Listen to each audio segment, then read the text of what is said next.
Hello. This is Mr. Blair here, and we're making a video on our Module 1 review, which we talked about colonization, and we spent the first month or so in school working on. So let's get started. So, this is a review video. I'm going to try to do these with every module. I know you don't have your Chromebooks, the ability to take your Chromebook home. Maybe that'll change. And maybe you have access to Canvas, maybe through the mobile app or a device at home. But I want to make sure you have access to this video, and maybe you can watch it the night before, and it might help you review. If not, that's fine. But I do want to make sure you have this available throughout the school year. Now, I did not have ability to record with my video with my face. But I will next time. But because of that, I did include a picture of myself in the title page. So to start the school year off, we learned about Jamestown. And what I did, I gave you a study guide about a week ago. And on the study guide, I had major points for studying. For starters, we had Jamestown as the first permanent English colony. And I gave a few points that might benefit you to study. So what I'm going to do with this video is just go through those points here, and maybe hearing it might help you review. So let's get started. So for Jamestown as the first English settlement, we learned about what would become the Jamestown colony, a part of the Virginia colony as a whole. We learned about the early struggles in the economic and political structure. This was the first thing we learned about. And the first thing you had to do was describe the location. And if you remember in our notebooks, we created that Jamestown fort foldable. And in there you colored or you drew a Jamestown fort which had that distinct triangular shape. Okay, and you see that here in this image. So with the Jamestown Island, it was far enough inland to hide from the Spanish, had plenty of swamps and rivers offering protection from local Native Americans, and have deep water anchors for ships. And you can see, because of the river and the water, ships were able to come in, and that served an importance with trading. Okay. We also learned about early struggles, especially with the starving time. Due to disagreements with Native Americans, you saw that the start of the Jamestown colony was rough. In fact, a lot of these men who came, these explorers, they were gentlemen back home in England.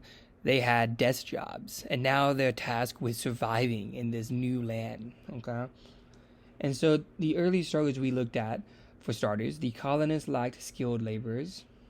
Producing food was a problem. Fresh water was in short supply, and disease was rampant. And you see that with the starving time. The winter of 1609 to 1610. In this winter, we saw how harsh the conditions were for the colonists. It's estimated that roughly 90% of the settlement would die during this time. Okay. Another key characteristics we wanted you to look at would be, and you can see that here, the economic and political structure. Okay. So let's start with that. Anytime you see cash crops with Jamestown, it's going to be in reference to tobacco. With tobacco, it was the saving grace of the colony. You had leadership from John Smith, you had interactions with Pocahontas, but the tobacco pioneered by some Native Americans, but mostly John Rolfe, is going to be the saving grace of our economy. And this cash crop here is going to be the reason we go from struggling to being successful, as we see here. Okay. We also wanted to look at the political structure. And with our political structure, we focus on the House of Burgesses, which is going to be the first democratically representative government in the English colonies. We had 22 burgesses, or representatives. Okay. And this is going to be key for representation, for self-government. Now, it is important to know there was limitations and not everyone could vote. In fact, the majority of men and women could not vote in this form of government, but it still is significant for many reasons. Okay, so that was Jamestown, and of course we moved on to Plymouth. Okay, starting our coverage of the New England colonies. With the New England colonies, with Plymouth, we started off with the Mayflower Compact. If you remember correctly, we actually analyzed this document. We looked at it, we made our own, and what we learned about the Plymouth colony is that the Pilgrims, right, this group of separatists, people who want to separate from the Church of England, they came to North America looking for religious freedom. They were immigrants, if you will. Okay, they first moved to the Netherlands. They didn't like it, so they decided to leave Europe altogether, and where they established the Plymouth colony. Okay. Now, on September 16th, 1620, a ship called the Mayflower left England with more than 100 men, women, and children on board. Okay, not everyone was a pilgrim, but everyone was looking for new opportunity. And just like the Jamestown colony, the Plymouth colony, they had early struggles. In fact, without Squanto here cooperating with and working with them, they probably wouldn't have survived. And you see that manifest through farming and through the first Thanksgiving. Now, I want to stress the Mayflower Compact as it set up a self-government. They pledged allegiance to unite under one common law, that law of the common good. So they decided we're going to make a self-government, and we're going to have a government that's for all. One last point for the Plymouth colony I want to stress is the role of religious freedom. When we talk about the New England colonies, they're all searching for religious freedom. We quickly moved on to the Massachusetts Bay Colony, right? Stressing the founding and development of the Massachusetts Bay Colony. We looked at how similar to you see here, the Pilgrims with Plymouth, what we had Puritans, people who wanted to purify the Church of England and were treated differently because of that. They're going to leave England, cross the ocean on a 3-month voyage, and they're going to land and create the Massachusetts Bay Colony. And we're going to see here, just like the Plymouth colony, they are looking for religious freedom here. Because of that, because of the role religion played, religion is going to play a key role in the Massachusetts Bay Colony. In fact, they're going to have a theocracy, a government ran by government officials. They're going to have town meetings that religion, right, church leaders are going to be leading these town meetings. They're going to be crucial for the operation of the colony. We're going to see the role religion played and manifest with these Salem witch trials, where they accuse dozens and dozens and dozens of women and men, too, of being witches. Okay? So make sure you understand that religious freedom is also crucial for the Massachusetts Bay Colony. With the Massachusetts Bay Colony, they're going to want to be a city upon a hill. And we see that with John Winthrop, right, the leader of the colony. He gave a famous sermon, right? He preached to his followers that the Massachusetts Bay Colony is going to be a city upon a hill, meaning we're going to be a religious inspiration to everyone, that if they can follow the lead, because Massachusetts is going to be a model colony for everyone, a model for God, a model for everyone else, okay? Now, when we talk about the Massachusetts Bay Colony, Plymouth here on Cape Cod, they're going to join the Massachusetts Bay Colony, and it's going to become one. Okay, so when we have our 13 colonies, Massachusetts Bay is going to be one. Okay, good. So we're going to move on. We're going to move on to our, what we call rebel colonies. It's going to be those New England colonies that are crucial, right? They are going to be colonies that are breakaway of Massachusetts. We're going to see Rhode Island and Connecticut. And these two are going to form as a result of people leaving Massachusetts Bay and looking for even more religious freedom and equality. We're going to start with Rhode Island. Rhode Island was founded by Roger Williams here. If you remember, Roger Williams was a preacher in Massachusetts Bay. He was preaching separation of church and state, meaning the church and the government would be separate. You would not have laws that have anything to do with religion or favoriting one religion. Instead, you would have a system of government that had nothing to do with religion at all. As you can imagine, this was not popular in the theocracy of Massachusetts. So he's going to be banished. He's going to be kicked out, meaning forced to leave Massachusetts, where he's going to create Providence and the Rhode Island colony. Likewise, we also had the Connecticut colony, which is right here.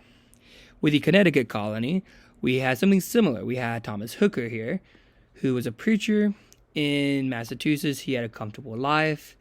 He was preaching equality, and he disagreed with how things were being ran.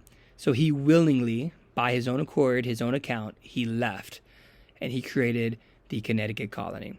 These two are significant because it shows that Massachusetts, one, was not tolerant of other people. They're more willingly able and capable of pushing and making people leave. You see that with Anne Hutchinson. We also see how Connecticut here and Rhode Island are going to be colonies that are more liberal, more accepting, more tolerant of other religions and people. Okay, and that's going to continue throughout history. We then moved on to the middle colonies. This is right when I had COVID here, but we learned about the middle colonies, starting with New York. With New York, it was originally a Dutch colony. So it was not English, it was Dutch, and it was a part of the New Netherlands system here. We had a guy named Hudson. He's going to explore the Hudson River. He's going to name it after himself, and they're already going to map it out. So it's going to be a Dutch colony, separating the English colonies of New England and down here to New Jersey. But eventually, New Netherlands is going to be taken over by England, and it's going to transition from New Netherlands to the New York colony. The important thing here is that this colony, and you can see this even today, is one of the most diverse colonies that we're going to have. Meaning we're going to have different type of people all around the world. In fact, people consider this a little European colony because you get people from all over Europe moving here. One thing about the Dutch, though, is they had a strong connection with the fur trade. We talked about beaver fur, and we're going to see how the Dutch, they made a lot of money off the beaver trade. So New York, with England, they're going to want to take over the New Netherlands colony for two reasons. One, the beaver trade, to get into that fur trading, and two, it split the New England and the English colonies. Okay. To continue with the middle colonies, we learned about Pennsylvania and the Quakers with William Penn here. Anytime we say, which colony did William Penn was the founder of, you can just easily take his name and boom, Pennsylvania. He was a Quaker, and a Quaker is a form of religion, and they're quite progressive for their time. And their views were seen as extreme, meaning they were against slavery, they thought men and women should be treated equally.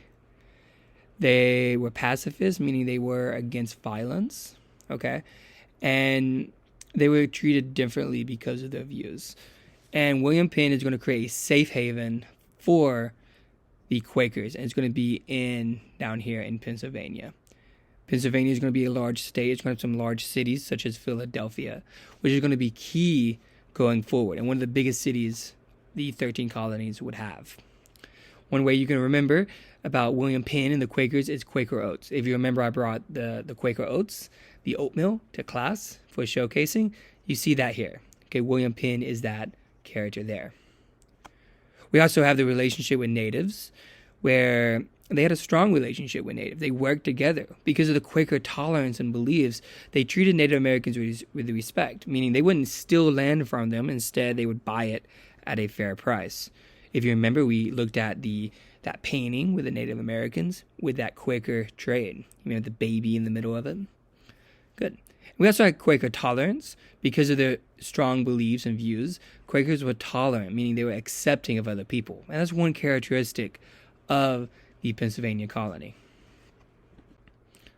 As soon as I got back from COVID, we learned about Georgia, which is down here in the South, okay?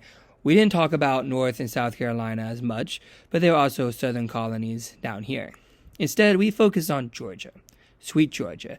And with Georgia is going to be part of the Deep South, is going to be known for being a debtor's colony. People who owe money and were looking for opportunity, they're going to move down here looking for that safe haven for debtors.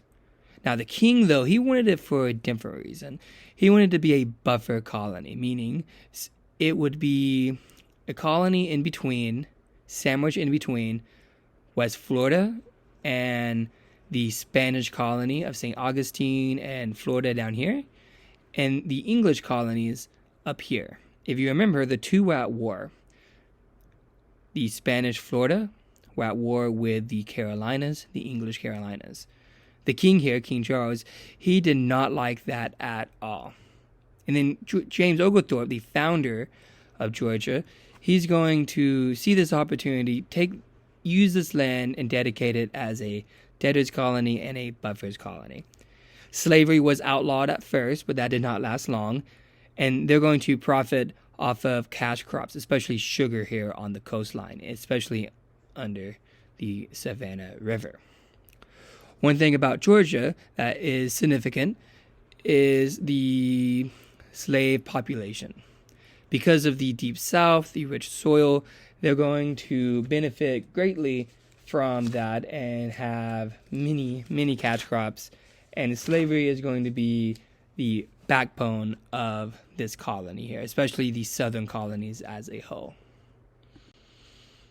And we use that to transition and talk about slavery.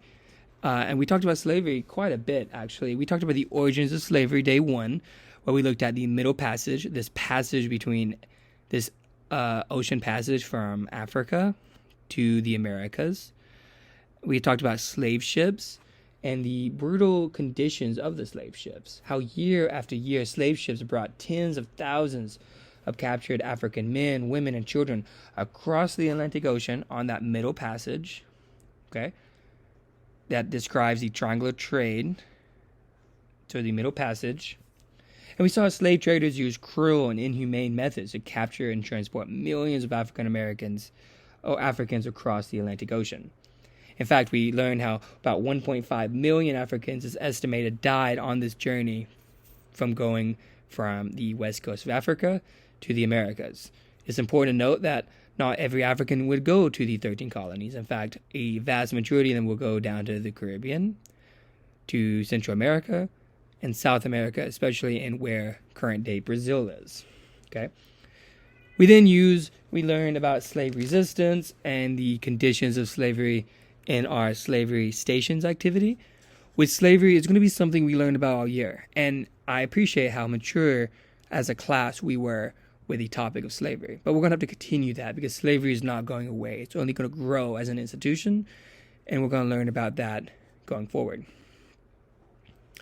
Then we had our 13 colonies map where once we learned about the vast majority of them, we made the coloring sheet, we did the practice web page on Canvas, and we described our regions here. We have our southern colonies. Remember, we had the cash crops, we had the rich soil, the long summers. We had our middle colonies, which we had diversity. We had people. We had fur trading. Okay? And then we learned about the New England. We learned about the harsh winters, the long winters, the religious freedom. Okay? And you guys did really well with that. But make sure you know your 13 colonies.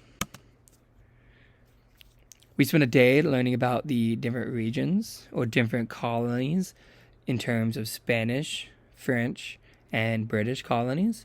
We learned about their goals and what that all looked like, especially with the different motivations. We learned how with Spain it was about God, glory, and gold. With France here it was more about religion and the trade route and learning about fur, right? And then we, of course, spent time with our British colonies, which we've been doing all year. We learned about religious freedom, economics, right? Their idea of mercantilism, the idea that the mother country would, import and export goods from their colonies, getting more and more resources. And we actually spent a day dedicated to the economic policies, where we would look at the Mercantilism and Navigation Acts. We looked at this image here, where we had the mother country as a maid, right, just waiting patiently for her colonies, her maids, to bring in gold, silver, foodstuff, raw materials. And that's how the mercantilism policy worked. You had the mother country, or in this case England, benefiting and getting rich off of the hard work, the supplies of the colonies. The story of our next module is going to be how the colonies here grew frustrated with that. And they're going to start growing a revolution and fighting for independence. We talked about the Navigation Acts, how the Navigation Acts were laws to control trade and enforce the idea of mercantilism and mercantilist policies. And finally, we learned about the First Great Awakening. With the First Great Awakening, we had this religious revival sweeping across the 13 colonies. We had preachers like Jonathan Edwards, right? George Whitford, going around preaching the word of God. And what we would see is more people get committed to religion. And this is important because it unified the colonies, especially with the growth of religious tolerance. Because so much religion is going around, people became more willing to accept people who were different. So, there we have it. We have our review of our 13 colonies and our colonizations, looking at the different colonies, the motivations, and I hope we do good on our tests in the following day. If you have any questions, please feel free to ask me, as I'm always here. You have a good day, and as I always say, make good decisions. Thank you.